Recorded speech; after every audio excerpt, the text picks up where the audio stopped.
removes his penis from the vagina before ejaculating, but beware of pre-ejaculation. The rhythm method works on a monthly basis and depends on a woman's menstruation cycle, so make sure you learn it well. The skin patch is placed on the skin and lasts for 1 week at a time. It's not suitable for smokers or obese people as it increases the risk of high blood pressure, blood clots and a change in periods.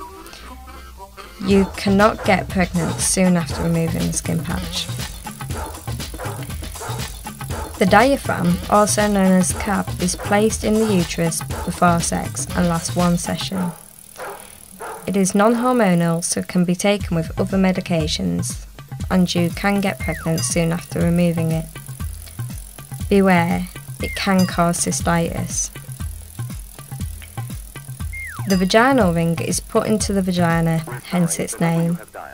It then keeps you protected for 1 week. The vaginal ring is not suitable for smokers and changes your periods. It may also cause you to have discharge, itching, gain weight, mood swings and nausea. The implant lasts for 3 years once placed inside the top of the inner arm using a local anaesthetic. The implant uses no estrogen, so is okay for smokers and with other medications. You may also be able to get pregnant straight after removing it, but your periods may become irregular. The female condom is put into the vagina before sex and lasts 1 session. It is non-hormonal, so it's okay with medications.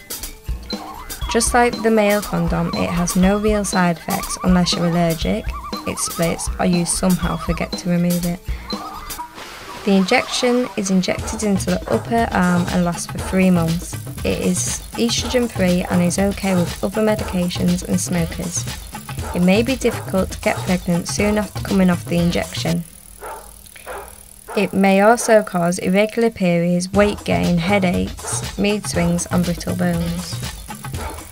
The Mirena, also known as the IUS, lasts for 5 years and is placed in the uterus. It has no estrogen, so it's okay for smokers and you may get pregnant soon after having it removed.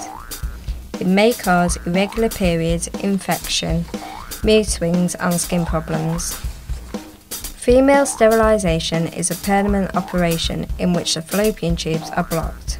The only known problem with female sterilisation is sometimes the operation might fail, but this is rare.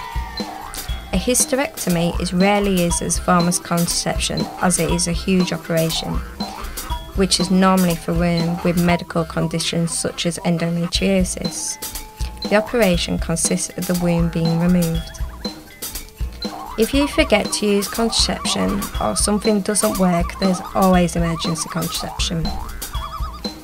Emergency contraception can come in the form of the coil or the morning after pill, and is 95% effective if taken within 24 hours of the unprotected sexual act. Emergency contraception can be taken up to 3 to 5 days after sex, but the effectiveness decreases the longer it is left. It may cause a change in your period, nausea, stomach pains, headaches and breast tenderness, but all these side effects are temporary.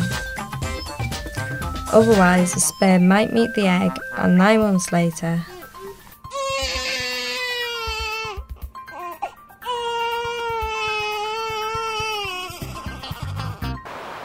in this documentary we have covered the facts, but the experts know best.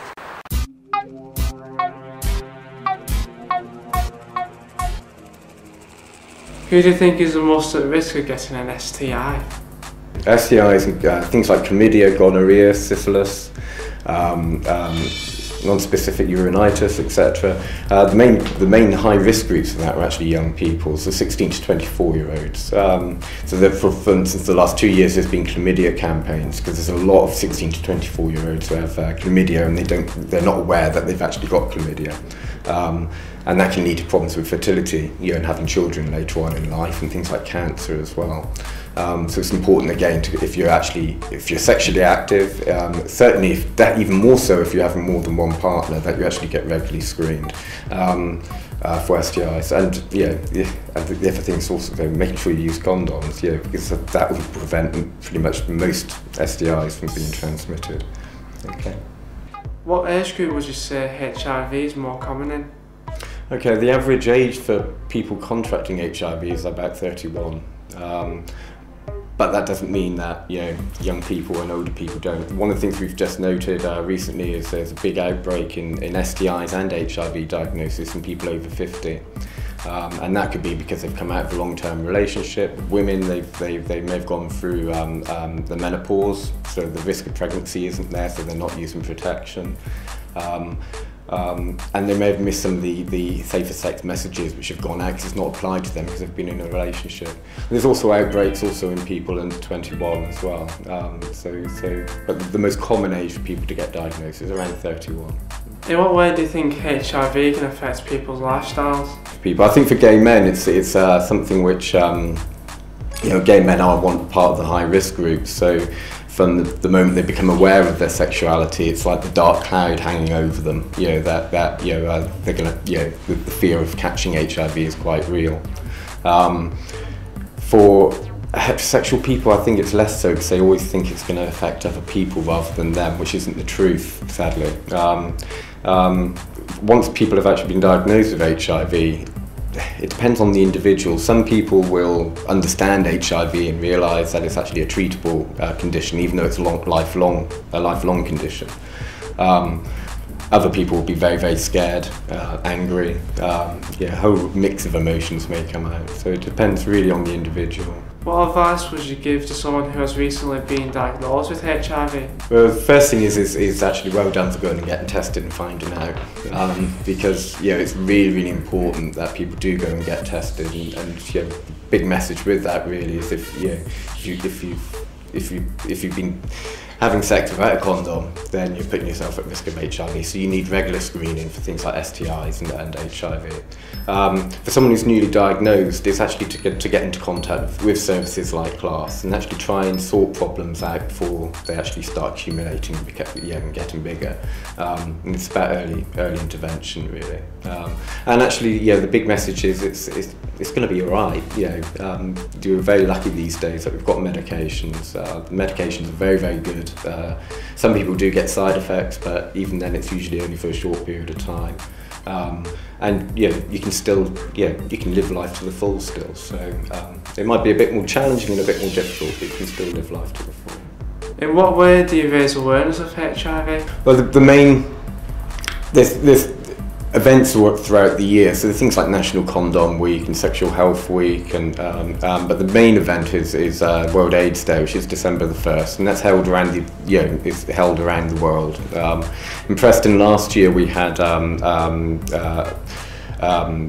a lot of service providers at the Flag Market, followed by a vigil and some speeches and films and giving out condoms, and we had some people dressed up in condom costumes running around as well. So it was quite fun. And the theme there was really, because I think it's trying to dispel some of the myths, because people still see HIV as being a fatal illness, which if it's untreated, if you don't go and get tested it can be, but if you actually get tested and you come back positive, it's actually a treatable condition. You can live a full life expectancy. So last year we were focusing on really celebrating the fact that in this country, at least anyway, you can actually live a full life with HIV. You can still have children, and you can still have a job and get a mortgage and things like that. What is your name and your position? My name's Vicky Newcombe. I'm a registered nurse and I work for NHS Central Lancashire, and we deliver screening as part of the National Chlamydia Screening Programme. Can you explain us the aims of the organisation where you work? The aim of the National Chlamydia Screening Programme is to try and prevent the onward transmission of chlamydia by testing and treating. What are the main activities of your organisation? We organise a lot of events where we do a lot of testing, and we call these pee in the pot events. We also do a lot of training and education in schools, colleges, universities, and also we support all the core services such as GPs, pharmacies, community contraceptive clinics in doing testing and the treating as well of chlamydia. How would you go about asking young people about sexual health? I think generally myself that young people get a bad press these days. Everybody always presumes that they're all bad and they're all hoodies and they're all doing bad things, but I think that young people today are more aware of sexual health and they access the services quite well. So you're focused on chlamydia. Can you tell us what is it? Chlamydia is the most commonly diagnosed bacterial sexually transmitted infection in the UK, and it's passed on through sexual contact. That's oral, anal or vaginal sex. Why do you think that chlamydia is such a widespread problem? The main problem with chlamydia is that for most people there's no symptoms.